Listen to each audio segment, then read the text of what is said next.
காக்கும் தேவனாம் இயேசு கிறிஸ்துவின் நாமத்தில் அன்பின் வாழ்த்துக்கள். எரேமியா 20:13 கர்த்தரை பாடுங்கள், கர்த்தரை துதியுங்கள், அவர் எளியவனுடைய ஆத்துமாவை பொல்லாதவர்களின் கைக்கு தப்புவிக்கிறார். பிரியமானவர்களே, பொல்லாத மனிதர்கள் சூழ்ந்த இந்த உலகத்தில் நாம் வாழ்ந்து கொண்டிருக்கிறோம். எப்படி நம்மை நோக்கி அவர்கள் வருகிறார்கள் என்பது நமக்கு தெரியவில்லை.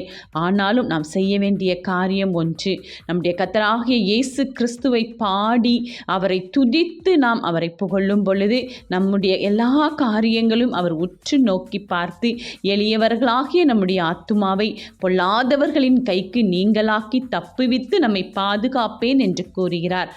நாம் செய்ய வேண்டியது இது மட்டும்தான். தேவனை துதித்து துதித்து பாடுங்கள், தேவனுடைய நாமத்தை உயர்த்துங்கள். அவர் தப்புவித்து உங்களை கரம் பிடித்து எல்லா இக்கட்டு காலத்திலும் கூட இருந்து வழி நடத்துவார். ஆமேன்.